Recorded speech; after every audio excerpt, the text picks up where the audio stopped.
再来关心的是，这行政院10月底的时阵呢，是来通过刑法甲刑法施行法等等的修正草案，亲像有这精神障碍行为人，也是种这虐待囡仔致死的大案件，若准是判无期徒刑，也是讲判超过10档，安尼就袂使加刑。民间团体是连续来批评，讲这行政院呢无有过，而且呢嘛无评估就要来修法，这恐惊是有违反宪法的记录。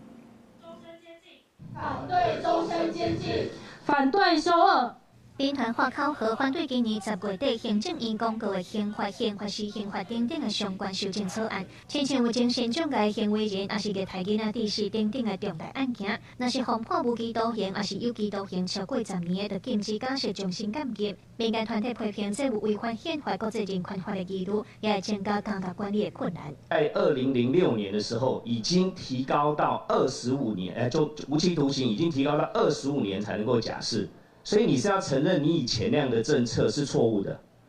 而且还没有检验过你就说错误。采了这个制度以后是要关人一辈子关到死，监狱能够承受吗？现在台湾的监所的超收已经非常严重了。那这些人在狱政的管理上面